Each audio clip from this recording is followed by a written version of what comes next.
Halo, apa kabar? Assalamualaikum warahmatullahi wabarakatuh. Saya Hirsbun Arif dari Forum News Network. PDIP tampaknya tidak mau disalahkan sendiri dalam skandal kenaikan pajak pertambahan nilai 12% yang kini tengah digugat secara luas oleh publik. Kenapa kita sebut skandal? Ya karena di tengah situasi hidup rakyat yang berat seperti ini kok malah bebannya ditambahin lagi, bukannya diberi stimulus ya. Karena itulah kemudian gugatan, protes, dan petisi dari berbagai kalangan itu bermunculan. Dan kemudian tentu saja sekarang ini yang jadi tumpuan harapan adalah Gerindra. Karena apa? Karena presidennya adalah Pak Prabowo dari Partai Gerindra. Tapi kelihatannya PDIP itu, politisi PDIP nggak mau kalau dia kemudian mereka sendiri yang disalahkan, karena Gerindra juga termasuk yang menyetujui kenaikan PPN 12% itu. Dan dari 9 fraksi yang ada di DPR waktu itu, periode yang lama, hanya PKS yang menolak. Tapi sekarang PKS kan juga udah gabung dengan pemerintahan ya.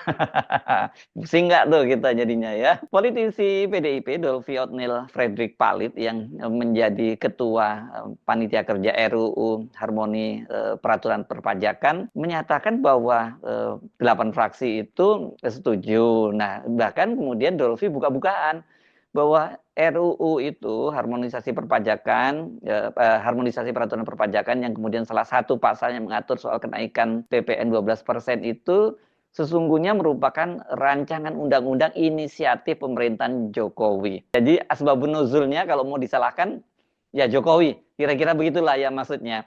Tapi pasti nanti ada yang bilang, loh Jokowi kan pada waktu itu didukung oleh PDIP. Itulah dunia sekarang sedang terbalik-balik. Sebelumnya kan Wakil Ketua Umum Partai Gerindra Rahayu Sarasvati yang juga keponakannya Pak Prabowo menyatakan dia sangat heran kenapa tiba-tiba sekarang PDIP ini paling kencang menolak penerapan kenaikan PPN 12%. Padahal pada waktu itu peran PDIP itu memang sangat besar ya di dalam pengesahan itu. Kenapa? Karena tadi ini yang menjadi ketua panitia kerja, yakni politisi PDIP Dolvi Otnil Frederick Palit yang sekarang menjadi wakil ketua Komisi 11 DPR RI. Dan karena ini kelihatannya memang Gerindra sebel banget. Kenapa kok seolah-olah jadi Pak Prabowo yang jadi ketiban beban gitu ya. Padahal peran PDIP itu sangat besar pada waktu itu. Karena apa? Satu, presidennya itu Jokowi, politisi PDIP. Kemudian Menteri Hukum dan HAM-nya yang mewakili pemerintah dalam pembahasan yang berlangsung di DPR itu pada waktu itu juga dijabat oleh politisi PDIP yakni Yasona Lawli, dan ketua panjanya tadi Dolvi juga politisi PDIP. Jadi nggak salah juga kalau kemudian Rahayu jadi sebel gitu ya. Tapi ini mestinya ini doa berjamaah loh, 8 fraksi ya. Jadi bukan hanya PDIP atau bukan hanya Gerindra. Jadi kata Dolvi, mulanya Undang-Undang HPP itu inisiatif pemerintahan Jokowi yang disampaikan ke DPR tanggal 5 Mei 2021. Ini penjelasan Dolvi secara tertulis yang dikirim kepada wartawan hari ini, hari Ahad tanggal 22 Desember 2024. Seluruh fraksi kemudian setuju untuk melakukan pembahasan atas usul inisiatif pemerintah atas RUU HPP itu. Dan kemudian selanjutnya kata dia dibahas bersama antara pemerintah dan DPR. Ini dalam hal ini DPR RI di Komisi 11. Dan disahkan pada paripurna tanggal 7 Oktober 2021. 8 fraksi, PDIP, Golkar, Gerindra, Nasdem, PKB, Demokrat, PAN, dan P3. Pada waktu itu masih ada P3 menyetujui Undang-Undang HPP disahkan kecuali PKS. Kita sekarang simak lagi ya pada waktu pengesahan itu dalam rapat paripurna yang berlangsung tanggal 7 Oktober 2021, dan pada waktu itu memang sebagai ketua panja ini Dolvi yang membacakan kesimpulan dari panitia kerja. Selanjutnya saya persilahkan kepada pimpinan Komisi 11 yang terhormat Saudara Dolvi OFP untuk menyampaikan laporannya. Laporan Komisi 11 DPR RI dalam rangka pembicaraan tingkat 2 pengambilan keputusan hasil pembahasan Rancangan Undang-Undang tentang Harmonisasi Peraturan Perpajakan tanggal 7 Oktober 2021 disampaikan oleh Dolvi OFP A187, Wakil Ketua Komisi 11 DPR RI. Assalamualaikum warahmatullahi wabarakatuh. Selamat siang, salam sejahtera bagi kita semua. Om Swastiastu, Namo Buddhaya, salam kebajikan. Merdeka! Yang terhormat pimpinan dan anggota DPR RI, yang terhormat Menteri Keuangan, yang terhormat Menteri Hukum dan HAM beserta jajaran, yang terhormat hadirin yang berbahagia. Puji syukur kehadirat Tuhan Yang Maha Kuasa karena atas perkenannya kita dapat menghadiri rapat paripurna Dewan dengan agenda pembicaraan tingkat 2 atau pengambilan keputusan terhadap rancangan undang-undang tentang harmonisasi peraturan perpajakan. Saudara pimpinan, anggota DPR, wakil pemerintah, dan hadirin yang kami hormati, pembahasan RUU tentang harmonisasi peraturan perpajakan didasarkan pada surat Presiden nomor R21/Presiden 05/2021 tanggal 5 Mei 2021 serta surat keputusan pimpinan DPR RI nomor PW/08529/DPR RI 6/2021 tanggal 22 Juni 2021 yang memutuskan bahwa pembahasan rancangan undang-undang tentang perubahan kelima atas Undang-Undang Nomor 6 Tahun 1983 tentang Ketentuan Umum dan Tata Cara Perpajakan atau RUU KUP dilakukan oleh Komisi 11 bersama dengan pemerintah. Komisi 11 mulai pembahasan RUU KUP pada masa persidangan 5 tahun sidang 2020-2021, yaitu pada tanggal 28 Juni 2021 dengan melaksanakan rapat kerja bersama Menteri Keuangan serta Menteri Hukum dan HAM dengan agenda membentuk Panja RUU tentang KUP. Selanjutnya Panja melakukan pembahasan daftar inventarisasi masalah atau DIM dengan total DIM berjumlah 497 yang terdiri dari 120 DIM tetap, 26 DIM perubahan redaksional, 351 DIM perubahan substansi, dan 168 DIM usulan baru dari fraksi-fraksi yang disisipkan di antara pasal atau ayatnya secara langsung. Sementara DIM penjelasan RUU KUP terdiri dari 193 DIM tetap, 4 DIM perubahan redaksional, dan 121 DIM perubahan substansi, sehingga berjumlah 319 DIM. Pembahasan RUU KUP telah dilakukan oleh Komisi 11 bersama dengan pemerintah secara intensif melalui pembahasan dalam Panja dan kemudian dilanjutkan dengan pendalaman, perumusan, dan sinkronisasi dalam rapat Timus dan Timsin. Panja juga telah melaporkan kepada rapat kerja Komisi 11 DPR RI bersama pemerintah rumusan draft RUU yang telah dilengkapi dengan sistematika pasal per pasal, penambahan tanda baca dan penyesuaian kata sesuai dengan konsep baku kaidah bahasa Indonesia serta sesuai dengan sistematika perancangan undang-undang dalam Undang-Undang Nomor 12 Tahun 2011 tentang pembentukan peraturan perundang-undangan. Panja RUU tentang KUP dalam melaksanakan tugasnya juga telah menyelenggarakan RDPU bersama narasumber, baik akademisi, praktisi, pakar, maupun pengamat yang memiliki kapasitas keahlian terkait perpajakan. Lembaga yang dilibatkan dalam penggalian informasi dan keilmuan melalui RDPU tersebut diantaranya Kadin, HIPMI, Aprindo, Asosiasi Ekspor Impor, Asosiasi Pendidikan, Lembaga Keagamaan, dan Asosiasi Kesehatan, Himbara, Perbanas, Bisindo, Asosiasi BPR, Asosiasi Buruh, YLKI, HKTI, dan Asosiasi Pedagang Pasar. Saudara pimpinan dan anggota Dewan, wakil pemerintah dan hadirin yang kami hormati. Selanjutnya Panja juga telah melaporkan hasil pembicaraan tingkat 1 dalam rapat kerja bersama pemerintah pada tanggal 29 September 2021 pukul 19.00 WIB dengan mendengarkan pandangan mini fraksi-fraksi terhadap hasil pembahasan RUU tentang harmonisasi peraturan perpajakan.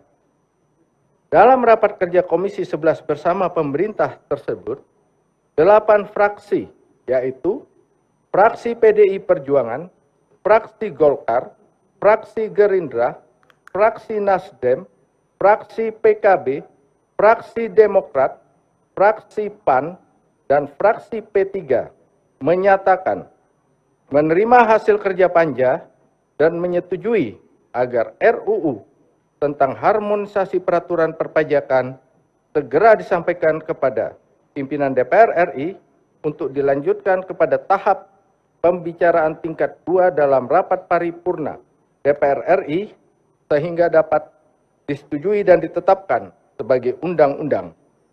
Adapun satu fraksi, yaitu fraksi PKS, belum menerima hasil kerja panja dan menolak RUU tentang harmonisasi peraturan perpajakan dan dilanjutkan pada tahap pembicaraan tahap 2 dalam rapat paripurna DPR RI. Sesuai dengan mekanisme pengambilan keputusan sebagaimana diatur dalam ketentuan peraturan DPR RI nomor 1 tahun 2020 tentang tata tertib, rapat kerja Komisi 11 bersama dengan pemerintah memutuskan untuk menyetujui hasil pembicaraan tingkat 1 terhadap RUU tentang harmonisasi peraturan perpajakan untuk dilanjutkan pada tahap pembicaraan tingkat 2 dalam rapat paripurna DPR RI untuk disetujui dan ditetapkan bagi undang-undang tentang harmonisasi peraturan perpajakan. Nah, setelah itu kan kemudian diketok palunya oleh Wakil Ketua DPR yang waktu itu menjadi pimpinan rapat paripurna, yakni politisi yang juga Ketua Umum Partai Kebangkitan Bangsa, Muhaimin Iskandar. Selanjutnya, saya menanyakan kepada setiap fraksi dan seluruh fraksi yang ada, apakah RUU tentang harmonisasi peraturan perpajakan dapat disetujui untuk disahkan menjadi undang-undang? Pimpinan fraksi PKS tetap dengan sikap di tingkat pertama. Terima kasih. Diterima sikap PKS tetap pada sikap di pembicaraan tingkat 1. Hadirin yang saya muliakan, selanjutnya saya menanyakan sekali lagi kepada seluruh anggota Dewan, apakah RUU tentang harmonisasi peraturan perpajakan dapat disetujui dan disahkan menjadi undang-undang? Nah, setelah itu kemudian Muhaimin Iskandar mempersilahkan Menteri Hukum dan HAM Yasona Lawli untuk menyampaikan sambutannya atas nama pemerintah. Selanjutnya saya persilahkan kepada yang terhormat Saudara Menteri Hukum dan HAM Republik Indonesia untuk menyampaikan pendapat akhir pemerintah mewakili Presiden Republik Indonesia. Kepada Pak Yasona Lawli, dipersilahkan. Pendapat akhir pemerintah terhadap rancangan undang-undang tentang harmonisasi peraturan perpajakan pada rapat paripurna Dewan Perwakilan Rakyat Republik Indonesia dalam rangka pembicaraan tingkat 2 pengambilan keputusan terhadap rancangan undang-undang tentang harmonisasi peraturan perpajakan. Assalamualaikum warahmatullahi wabarakatuh. Salam sejahtera bagi kita semua. Om Swastiastu, Namo Buddhaya, salam kebajikan. Pimpinan dan para anggota Dewan Perwakilan Rakyat Republik Indonesia yang kami hormati. Pada kesempatan yang baik ini, marilah kita bersama-sama memanjatkan puji syukur kepada Tuhan yang Maha Pengasih dan Penyayang. Atas kasih-Nya, pada hari ini kita dapat menghadiri rapat paripurna Dewan Perwakilan Rakyat Republik Indonesia dalam rangka pembicaraan tingkat 2, pengambilan keputusan terhadap rancangan undang-undang tentang harmonisasi peraturan perpajakan. Atas nama pemerintah kami menyampaikan terima kasih dan penghargaan yang setinggi-tingginya kepada pimpinan dan seluruh anggota Dewan Perwakilan Rakyat Republik Indonesia, terutama kepada pimpinan dan para anggota Komisi 11 atas segala masukan, arahan, dukungan, dan kerjasama yang sangat baik, sehingga seluruh proses pembahasan RUU HPP dapat terlaksana sesuai dengan proses penyusunan undang-undang yang baik yang diatur dalam peraturan perundang-undangan. Pembahasan antara pemerintah dan parlemen dalam panitia kerja rencana undang-undang juga selalu mengedepankan kepentingan masyarakat dan pembangunan nasional, serta dilakukan melalui proses diskusi yang sangat konstruktif dan dinamis. Kami meyakini bahwa proses pembahasan yang sangat baik ini akan menjadikan rencana undang-undang HPP sebagai komponen penting dalam reformasi perpajakan, terutama dalam menuju sistem perpajakan yang adil, sehat, efektif, dan akuntabel.